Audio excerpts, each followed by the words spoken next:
Formula ఈ race నిర్వహించిన Greenko company ద్వారా బీఆర్ఎస్ పార్టీకి కోట్ల రూపాయల లబ్ధి కలిగింది. ఆ పార్టీ నుంచి 49 కోట్ల విలువైన ఎన్నికల బాండ్లను కొనుగోలు చేసింది గ్రీన్కో కంపెనీ. 2022 ఏప్రిల్ 8 నుంచి అక్టోబర్ 10 మధ్య లావాదేవీలు జరిగినట్లు తెలుస్తోంది. ప్రతిసారి కోటి విలువ చేసే ఎన్నికల బాండ్లు కొనుగోలు చేసింది గ్రీన్కో కంపెనీ. ఈ రేసుకు సంబంధించిన చర్చలు మొదలైనప్పటి నుండే వ్యవహారాలు జరిగినట్లు సమాచారం. గ్రీన్కో దాని అనుబంధ సంస్థలు 41 సార్లు బీఆర్ఎస్ నుంచి ఎన్నికల బాండ్లు కొనుగోలు చేశాయి. రైట్, ఇదే విషయానికి సంబంధించి మరిన్ని అప్డేట్స్ శ్రీనివాస్ లైవ్ లో అందిస్తారు. శ్రీనివాస్, గ్రీన్కో కంపెనీ బాండ్ల కొనుగోలు పైన డీటెయిల్స్ ఏంటి? స్పాన్సర్ గా గ్రీన్కో కంపెనీ కీలకంగా వ్యవహరించింది. అయితే ఈ కంపెనీ నుంచి బీఆర్ఎస్ పార్టీకి ఎన్నికల బాండ్ల రూపంలో దాదాపుగా 49 కోట్ల రూపాయలు వచ్చినట్లుగా మనకు తెలుస్తుంది. ఇది పెద్ద ఎత్తున ఇప్పుడు రాష్ట్రంలో చర్చ జరుగుతుంది. సో దీని వెనక అంటే అవినీతి జరిగింది, లేదంటే ఒక పార్టీకి లబ్ధి చేకూరింది ఈ ఫార్ములా రేసులో అనేది ఒక ఎగ్జాంపుల్గా ఒక చర్చ అయితే జరుగుతుంది. సో కాబట్టి 49 కోట్ల రూపాయలు బీఆర్ఎస్కు ఎన్నికల బాండ్ల రూపంలో వచ్చాయి కాబట్టి ఈ ఫార్ములా రేసులో కొంత చేతులు మారాయి అనేటువంటి చర్చ ఇప్పుడు రాష్ట్ర వ్యాప్తంగా జరుగుతుంది. అందులో భాగంగానే ఈ ఫార్ములా రేసులో ఏసీబీ కేసు నమోదు, లేదంటే రాష్ట్ర ప్రభుత్వం ముందుకు వెళ్ళడం వెనుక ఇవన్నీ కూడా ఉన్నాయనేటువంటి ఒక చర్చ జరుగుతుంది. మరి చూడాలి. దీని మీద కొద్దిసేపటి క్రితం కేటీఆర్ కూడా చిట్చాట్ చేశారు మీడియాతో. ఈ ఫార్ములా రేస్ జరిగినటువంటి ఒప్పందము 2023, కానీ ఎన్నికల బాండ్లు ఇచ్చింది మాత్రం 2022లో. మరి ఎట్లా ఇది అవుతుందని చెప్పి ఇప్పటికే కేటీఆర్ ప్రశ్నిస్తున్నారు. ఇదంతా ఫేక్ అని చెప్పి ఆయన చెప్తున్నారు. సో కానీ అంతర్గతంగా ఏదో ఇంటర్నల్గా చేతులు మారాయి అనేది కొంత రాజకీయ వర్గాల్లో చర్చ జరుగుతుంది. అందులో భాగంగానే ఈ ఫార్ములా రేసులో విదేశీ కంపెనీకి కేటీఆర్ డబ్బులు పంపించారనేటువంటి ఒక చర్చ కూడా ఉంది. మరి దీని మీద బీఆర్ఎస్ మాత్రం ఈ రకంగా రియాక్ట్ అవుతుంది. 2023లో ఒప్పందం జరిగిన 2022లో గ్రీన్కో కంపెనీ బీఆర్ఎస్కు ఎట్లా డబ్బులు ఇస్తుంది అనేటువంటి విషయాల మీద కూడా కేటీఆర్ ప్రశ్నిస్తున్నారు. సో దీని మీద ఇంకా ఫర్దర్గా అవసరమైతే లీగల్గా ఫైట్ చేస్తాము ఇలాంటి ఆరోపణల మీద అనేటువంటి విషయాన్ని కూడా కేటీఆర్ చెప్పారు. ఇదొక అలిగేషన్గా అనే కేటీఆర్ చెప్తూ వస్తున్నారు.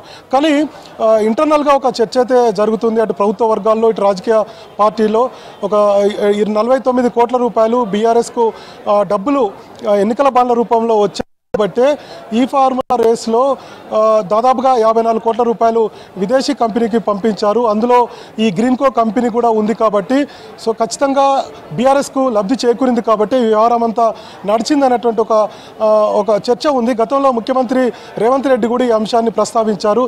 దానికి సంబంధించినటువంటి ఈ ఫార్ములా రేస్కు సంబంధించినటువంటి వ్యక్తి తనను కలిసినప్పుడు ఈ అంశం కూడా చర్చకు వచ్చింది. అందులో భాగంగానే వీటినన్నిటిని విచారణ చేయాలని చెప్పి రాష్ట్ర ప్రభుత్వము అనుకున్నది. అందులో భాగంగానే ఈ ఫార్ములా రేస్ను మా ప్రభుత్వము క్యాన్సిల్ చేసింది అన్నటువంటి విషయాన్ని కూడా రేవంత్ రెడ్డి సీఎంగా చెప్పుకొచ్చారు.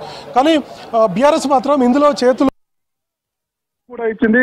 పార్లమెంట్లో జరిగినటువంటి ఒక నిర్ణయానికి, పార్లమెంట్లో జరిగినటువంటి ఒక చట్టానికి ఇప్పుడు అవినీతి అంటగట్టడం ఎంతవరకు కరెక్ట్ అన్నటువంటి అభిప్రాయం మీద కూడా బీఆర్ఎస్ చెప్తూ వస్తుంది. కేటీఆర్ చిట్చాట్లో ఈ అంశాన్ని ప్రస్తావించారు.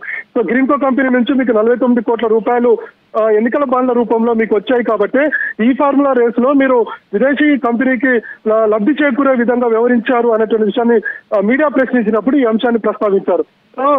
మొత్తానికైతే ఒక చర్చకు దారితీసింది. ఈ రోజు ఏసీబీ కేసు వ్యవహారం, ఏసీబీ కేసు విచారణకు వెళ్లేటువంటి సమయంలో అడ్వకేట్ విషయం కావచ్చు, లేదంటే అడ్వకేట్ తో వస్తేనే అడ్వకేట్ ని అనుమతిస్తేనే నేను విచారణకు వస్తానన్నటువంటి ఎపిసోడ్ తర్వాత ఇప్పుడు గ్రీన్కో కంపెనీ నుంచి బీఆర్ఎస్ కు ఎన్నికల బాండ్ల రూపంలో దాదాపుగా 49 కోట్ల రూపాయలు వచ్చాయి. 41 సార్లు ఈ బీఆర్ఎస్ కు లబ్ధి చేకూరింది. ఎన్నికల బాండ్ల రూపంలో గ్రీన్కో కంపెనీ కొని బీఆర్ఎస్ కు లబ్ధి చేకూరే విధంగా వ్యవహరించింది అన్నటువంటి ఇప్పుడు జరుగుతున్నటువంటి చర్చ ఖచ్చితంగా బీఆర్ఎస్ కు కొంత మైనస్ గా కనపడుతుంది. ఖచ్చితంగా ఈ ఫార్ములా రేసులో ఏదో జరిగిందనేటువంటి చర్చ ప్రజల్లోకి బలంగా వెళ్లేటువంటి అవకాశాలు అయితే మనకు కనపడుతున్నాయి. సో మరి దీని మీద ఒక రాజకీయ వర్గాల్లో తర్వాత ప్రజల్లో ఒక చర్చ జరుగుతుంది. బీఆర్ఎస్ మాత్రం దీన్ని కొట్టిపారేస్తుంది. ఇక నెక్స్ట్ ఈ ఎపిసోడ్ ఎట్లా టర్న్ తీసుకుంటుంది అనేటువంటి చర్చ కూడా జరుగుతుంది. ఇంకొక వైపు ఏసీబీ హైకోర్టుకు వెళ్తాము, కేసీఆర్ విచారణకు రాలేదు, సహకరించట్లేదు అన్నటువంటి విషయాల మీద కూడా ఏసీబీ కోర్టుకు వెళ్తున్నట్టున్నారు. ఇంకొక వైపు కేటీఆర్, హరీష్ రావు తెలంగాణ భవన్ లో సమావేశమయ్యారు లీగల్ టీంలతోటి. ఒకవేళ ఏసీబీ నెక్స్ట్ స్టెప్ ఎలా ఉంటుంది, ఏ స్టెప్ వేస్తే మనం ఎట్లా న్యాయస్థానాలు ఆశ్రయించాలి, ఎట్లా లీగల్ గా వెళ్ళాలి, లీగల్ గా ఫైట్ చేయాలనేటువంటి విషయాల మీద కూడా కొద్దిసేపటి క్రితం హరీష్ రావు అట్లనే కేటీఆర్ ఇతర నేతలు సమావేశమయ్యారు, లీగల్ టీంలతోటి చర్చించారు. అదే సమయంలో గ్రీన్ కో అంశం కూడా వాళ్ళ మధ్య చర్చకు వచ్చినట్టు తెలిసింది. తర్వాత కేటీఆర్ బయటకు వెళ్ళేటప్పుడు మీడియా ఈ అంశాన్ని ప్రస్తావించింది. మీకు 49 కోట్ల రూపాయలు లబ్ధి చేకూరే విధంగా గ్రీన్ కో కంపెనీ వ్యవహరించిందని ఇప్పుడు వార్తలు వస్తున్నాయన్నటువంటి విషయాన్ని ఆయన దగ్గర మీడియా ప్రశ్నించినప్పుడు కూడా ఈ అంశాలను ప్రస్తావించారు. 2023లో ఒప్పందం జరిగితే 2022లో గ్రీన్ కో కంపెనీ బీఆర్ఎస్ కు ఎన్నికల బాండ్ల రూపంలో డబ్బులు ఇచ్చింది వాస్తవమే. మరి ముందుగానే ఎలా ఇచ్చింది అంటే, లేదా ఆ టైంలోనే కొంత చర్చలు జరిగాయి, ఏదో చేతులు మారాయి అనేటువంటి విషయాలు కూడా బయట చర్చ జరుగుతుంది అనేటువంటి విషయాలు కూడా ఆయన చెప్పుకొట్టారు. సో ఇప్పుడే కేటీఆర్ హరీష్ రావు ఇక్కడ నుంచి తెలంగాణ భవన్ నుంచి వెళ్తున్నారు. సో నెక్స్ట్ లీగల్ గా ఎట్లా ప్రొసీడ్ కావాలి ఏంటి అనే దాని మీద కూడా ఇప్పటి వరకు లీగల్ టీంలతోటి బీఆర్ఎస్ లీగల్ టీంలతోటి చర్చ